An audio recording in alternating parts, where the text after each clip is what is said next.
Antes de que sigas deslizando con el dedo, déjame advertirte algo, lo que vas a escuchar sobre el Furca es tan brutal, tan humillante y tan jodidamente real que vas a agradecer no haber nacido esclavo en la Roma imperial. Y ya te lo digo, si crees que hoy tu jefe es un tirano, espera a ver lo que les hacían a los que se rebelaban. Así que si quieres seguir descubriendo las miserias más oscuras del Imperio Romano, y no perderte ninguna de estas joyas históricas que te hacen agradecer la vida que tienes, suscríbete ahora y activa la campanita, porque lo que viene es carne de pesadilla. Imagina esto: eres un esclavo, sudoroso, hambriento, con la espalda hecha jirones por los latigazos de tu dueño ejemplar. Y encima has tenido la desfachatez de rebelarte. ¿Qué pensabas? ¿Que te darían una medalla por tu espíritu libre? Pues no, Roma tenía un regalito especial para gente como tú, el Furca. Sí, ese artilugio de madera que parecía inofensivo pero que convertía tu vida en un espectáculo público de humillación y dolor. Porque claro, en el imperio más civilizado del planeta, la mejor manera de castigar a alguien era obligarlo a cargar un pesado madero en forma de I sobre el cuello y los hombros, hasta que tu cuerpo suplicara clemencia y tu dignidad quedara triturada ante las carcajadas de todos. Ahora, ¿por qué el Furca era tan especial entre la larga lista de castigos romanos? Porque no solo era dolor físico, era una condena psicológica diseñada con la precisión de un ingeniero del sufrimiento. Este madero con forma de I se apoyaba sobre los hombros y detrás del cuello, obligando al esclavo a mantener una postura forzada imposible de sostener durante horas sin sentir cómo los músculos ardían y la respiración se volvía un suplicio. Lo irónico es que este castigo lo describen fuentes como Valerio Máximo en sus Hechos y Dichos Memorables, donde menciona el uso del Furca como parte de la disciplina militar y el castigo de esclavos. Para Roma, el cuerpo del esclavo no era suyo, sino una herramienta que había que reeducar. Y, claro, qué mejor lección que obligarte a arrastrar esa cruz primitiva mientras todos te miraban como si fueras menos que basura. Pero no te creas que la cosa terminaba con cargar la dichosa madera. No, el Furca era solo la primera parte del espectáculo. Te hacían desfilar así por calles y mercados, como anuncio viviente de lo que pasaba si osabas levantar la voz. Imagínate el nivel de humillación: gente riéndose, niños señalando, mercaderes gritándote insultos mientras tu cuello se llenaba de heridas por la fricción de la madera. Roma, la gran cuna de la civilización, convertía tu sufrimiento en una lección pública para todos los demás esclavos. Y aquí viene lo más asquerosamente brillante del invento. El Furca no era solo un castigo, era una declaración de poder, una especie de firma del sistema romano para recordarte a ti y a todos los que te veían quién mandaba y quién era poco más que un saco de carne sin derechos. Los romanos, que presumían de leyes y de orden, sabían que la verdadera autoridad se mantenía no con discursos, sino con el miedo grabado en la piel de los demás. Este castigo tenía algo de teatralidad, casi como si fuera una macabra obra de teatro donde tú eras el protagonista de la humillación pública. Cargar con el Furca te impedía mover los brazos con normalidad, te obligaba a andar con pasos torpes, doblado, con el cuello forzado hacia adelante, haciendo que cada paso fuera un recordatorio de tu fracaso. Lo peor era que la tortura no tenía un tiempo fijo. Podías estar horas, incluso días, recorriendo calles y plazas, mientras la gente te veía como si fueras un animal amaestrado al que había que señalar y despreciar. Valerio Máximo, en el libro 2 de su obra, relata cómo incluso soldados podían ser castigados con la Furca por cobardía, pero claro, si eso se hacía con los propios ciudadanos romanos, imagina la brutalidad cuando el castigado era un simple esclavo rebelde. No había límites. El desgaste físico era brutal. Los músculos del cuello y de la espalda terminaban en espasmos, la piel se desgarraba por la fricción, y si tenías la mala suerte de caer al suelo, no podías levantarte fácilmente porque el peso y la posición del Furca te lo impedían. Te quedabas allí, tirado como un insecto, mientras los espectadores se reían de tu miseria. Y no te creas que la gente sentía compasión. Roma tenía muy claro que la empatía con los esclavos era una debilidad.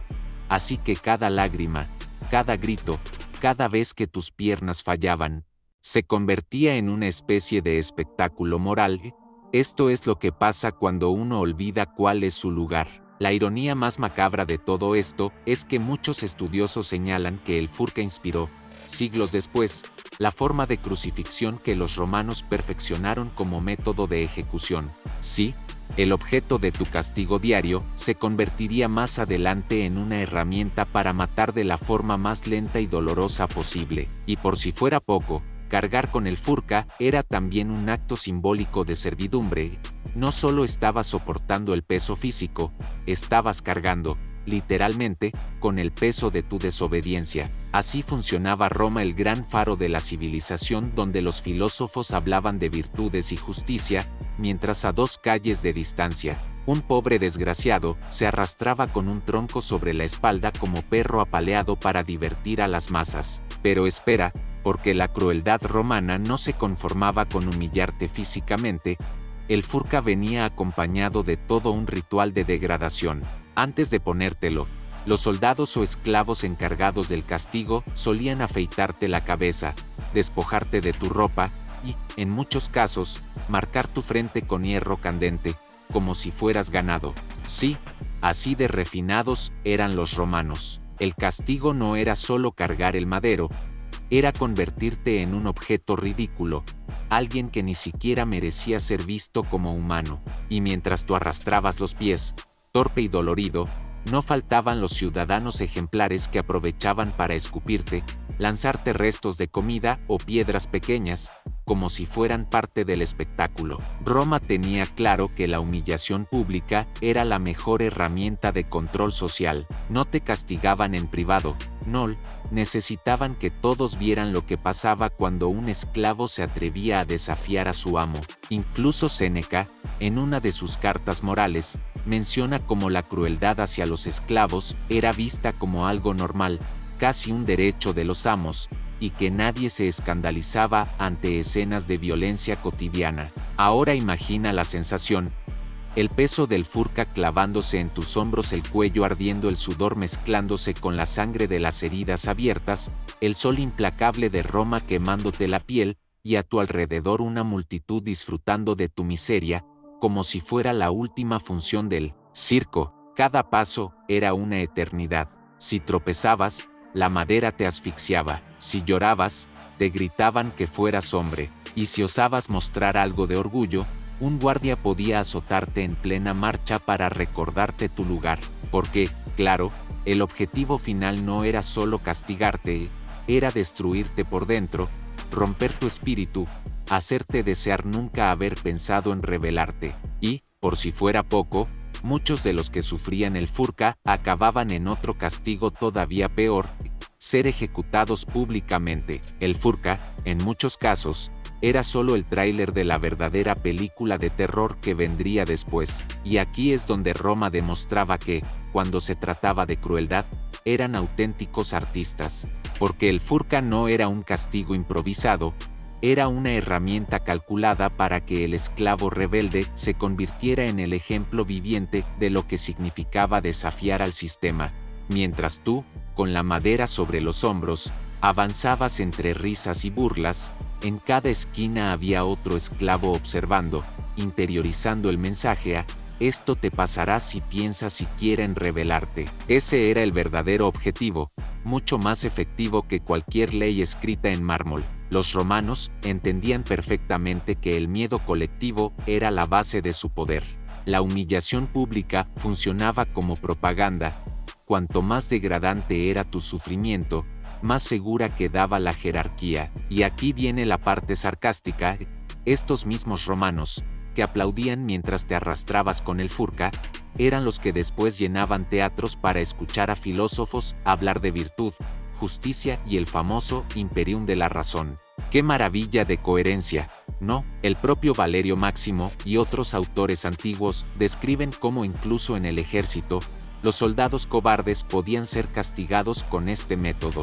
Pero claro, la diferencia estaba en que, si eras ciudadano, tu castigo terminaba ahí. Si eras esclavo rebelde, aquello solo era el principio de tu martirio, porque después de horas o días cargando el Furka, tu cuerpo destrozado y tu espíritu roto, llegaba el siguiente acto, la ejecución ejemplar. Muchos eran azotados hasta la muerte en plena plaza, o, peor aún, crucificados, convirtiéndose en entretenimiento público, la versión más macabra de un reality show antiguo. Imagina el proceso. La madera, que ya sentías como una extensión de tu cuerpo, se convertía en la antesala de la cruz. Lo más irónico es que hay historiadores que ven en este castigo una de las raíces simbólicas de la crucifixión, el método que siglos después haría famoso el martirio de Jesús. La conexión es escalofriante. Primero te obligaban a cargar la herramienta de tu humillación, y luego, esa misma herramienta evolucionaría para matarte de la forma más lenta y dolorosa posible. Todo esto mientras la multitud disfrutaba como si fueran a ver gladiadores. Porque, no nos engañemos, Roma era tan civilizada como un matadero con columnas de mármol. Incluso Séneca, que a veces parecía tener un resquicio de compasión, escribió sobre la brutalidad contra los esclavos, pero su voz fue una excepción. La mayoría veía la violencia como algo natural, parte del orden divino de las cosas. Y es que el furca no era solo dolor físico, era un espectáculo educativo para la sociedad romana. Mientras avanzabas, podías escuchar a madres decirles a sus hijos: «Mira bien, así acaban los que no obedecen». Tus pies descalzos se llenaban de ampollas, tus hombros sangraban, tu cuello se volvía un horno de dolor, y tú sabías que no había salida, que no había redención. Roma había diseñado un castigo en el que lo último que perdías era la esperanza, porque querían que, incluso en tus últimos instantes de resistencia, comprendieras que eras nada. Pero el verdadero genio siniestro del furca estaba en su efecto psicológico a largo plazo. No era solo el dolor físico, era el mensaje que quedaba grabado en la mente de todos. El esclavo no tenía dignidad, no tenía voz, no tenía derecho a la rebelión. Cada vez que uno de ellos era castigado, los demás aprendían a bajar la mirada, a no cuestionar, a aceptar que su destino estaba sellado por el capricho de su amo. Y es que Roma, más que un imperio militar, era un imperio del miedo. La fuerza de sus legiones imponía respeto, sí, pero el verdadero control estaba en estos rituales de humillación que moldeaban la mente colectiva. Las fuentes antiguas, como Valerio Máximo, incluso señalan que los romanos tenían toda una categoría de castigos pensados no para matar, sino para doblegar el espíritu. El furca era uno de los más eficaces porque destruía cualquier atisbo de orgullo, te obligaba a mostrar públicamente tu derrota, y la multitud disfrutaba. Había vendedores de comida que seguían a la procesión, ofreciendo vino y pan a los espectadores mientras señalaban al castigado, riendo y escupiendo insultos. Roma convertía el sufrimiento ajeno en una fiesta, en un recordatorio de que el poder era incuestionable. El esclavo rebelde, una vez sometido a este espectáculo, rara vez volvía a alzar la cabeza, pero si lo hacía, si aún conservaba un hilo de dignidad, los romanos tenían un plan barrio, la crucifixión, porque, sí, el furca era a menudo solo el preludio del suplicio final.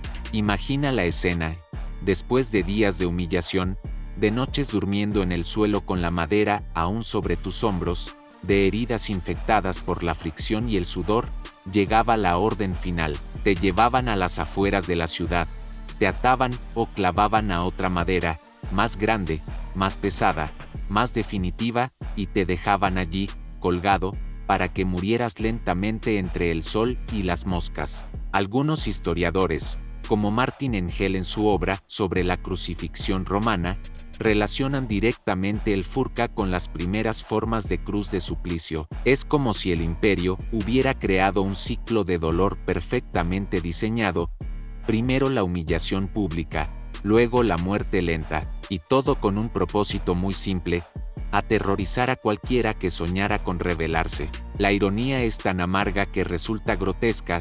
Este imperio, que nos dejó acueductos, teatros y leyes, también perfeccionó el arte de convertir la crueldad en pedagogía, porque el furca no solo castigaba al esclavo, educaba a todos los demás. A cada paso que dabas, a cada lágrima que caía, Roma reforzaba la idea de que la libertad era un lujo reservado solo a unos pocos. Los niños aprendían temprano que ser esclavo significaba obedecer o sufrir, y los amos confirmaban que su poder era absoluto. Y tú, el desgraciado cargando la madera, sabías que ya no eras un hombre, sino una advertencia con patas. Lo más perverso del Furka era que ni siquiera hacía falta que el castigo terminara en ejecución para destruir a un esclavo. Muchos sobrevivían, pero quedaban marcados de por vida, física y emocionalmente. Las heridas en los hombros tardaban semanas en cerrar, y a menudo se infectaban, dejando cicatrices profundas que servían como recordatorio de la vergüenza sufrida.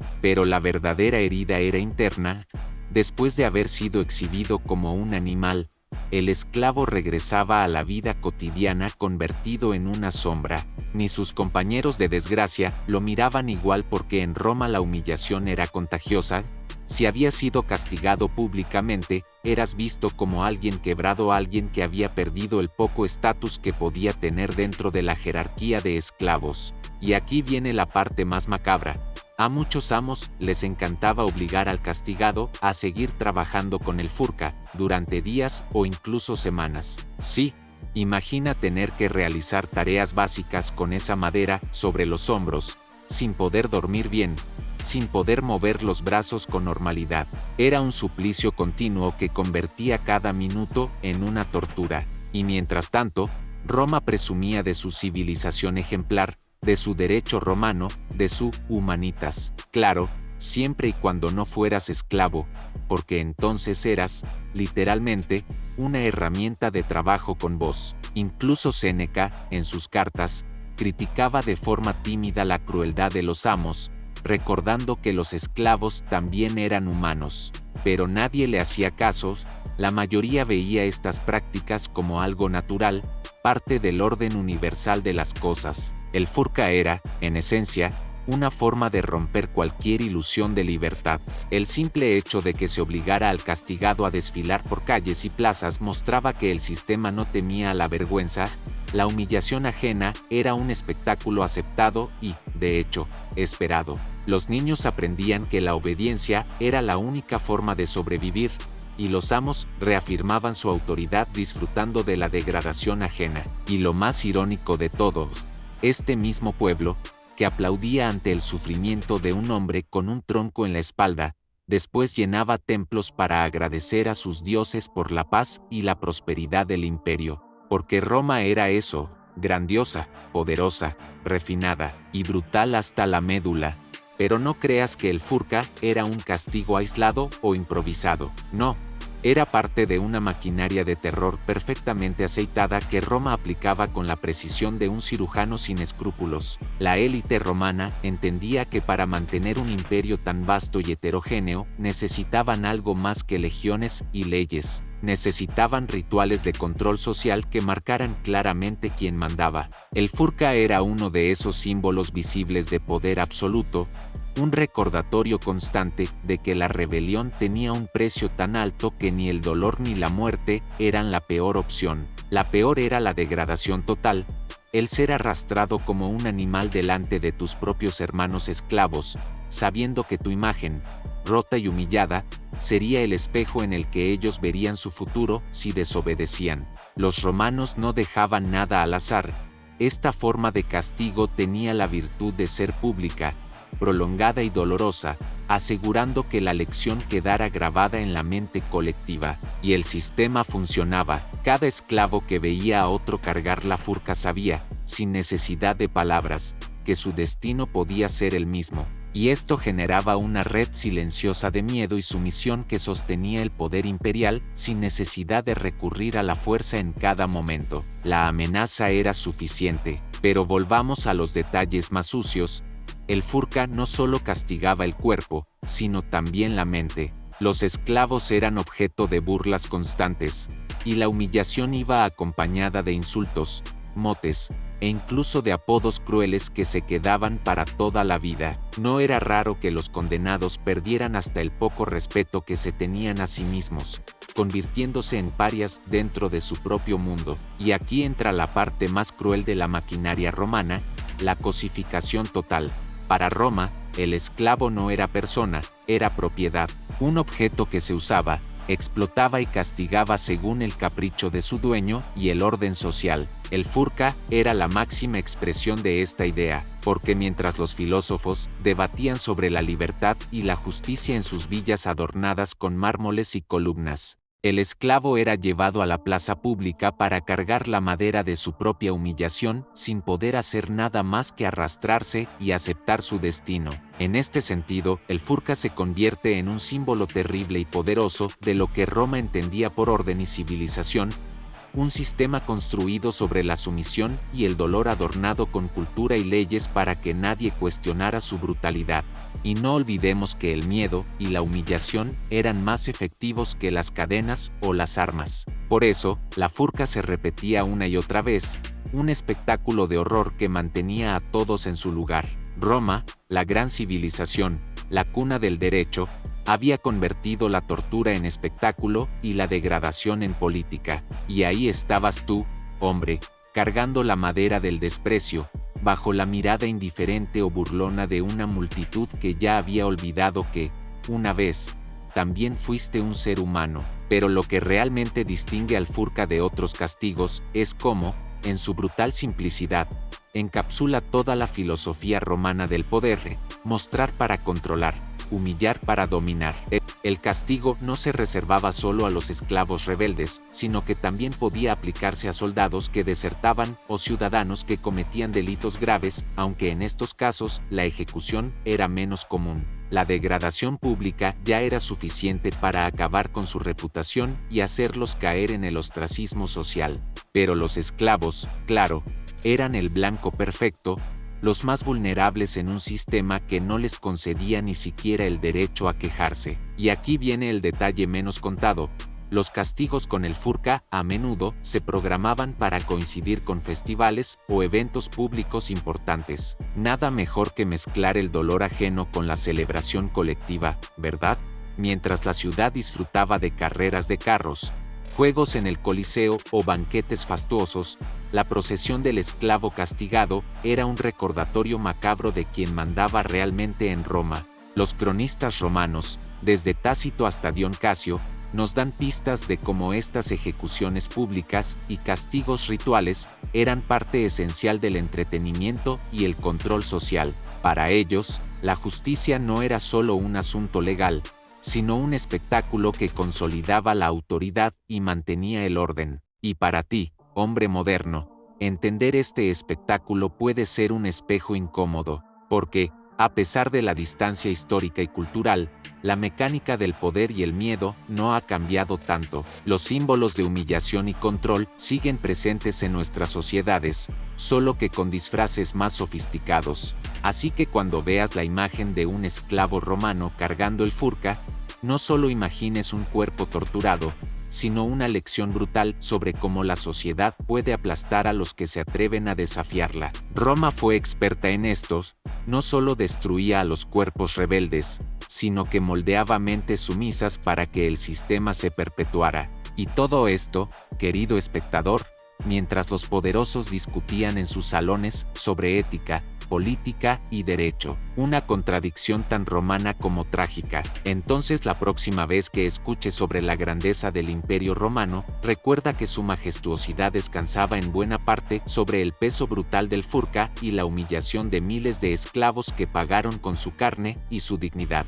Porque, al final del día, la historia no es solo la historia de los vencedores, sino también la de aquellos que sufrieron en silencio o bajo la madera de la furca. Finalmente, llegamos al cierre de este oscuro capítulo romano, donde el furca no solo representaba el castigo más degradante para los esclavos rebeldes, sino también el símbolo más crudo del poder absoluto y la deshumanización sistemática. A lo largo de todo el imperio, el furca era más que un instrumento de tortura, era una advertencia tallada en madera y sangre, un recordatorio constante de que la libertad para algunos no era más que una ilusión para la mayoría. Roma enseñó al mundo que la civilización y la brutalidad podían caminar de la mano, que el esplendor de sus monumentos se levantaba sobre un suelo empapado de dolor y humillación. El esclavo cargando el furca era el peón en un tablero donde el emperador, el patricio y el ciudadano libre movían sus piezas sin mirar atrás, y en ese tablero, la esperanza era el sacrificio más caro. Así que, hombre, cuando contemples las ruinas del Coliseo o camines por las calles de una ciudad que alguna vez fue Roma, recuerda que la historia no es solo gloria y conquista, es también humillación, resistencia y sufrimiento. La historia del Furca es un espejo oscuro, una lección brutal que nos invita a reflexionar sobre cómo el poder puede moldear no solo cuerpos, sino también almas. Y si este relato te hizo sentir algo, ya sea indignación, tristeza o simplemente la necesidad de saber más, entonces no dejes que esta historia muera aquí. Suscríbete, porque en este canal no solo contamos historias antiguas, sino que buscamos entender el legado que dejaron, las lecciones ocultas entre sus sombras, y cómo todavía nos afectan hoy. La historia del Furca es solo el comienzo. Bienvenido a un viaje donde lo brutal se encuentra con lo real, y donde cada relato es una llamada a despertar. No cierres los ojos ahora, lo peor sería perderse lo que viene.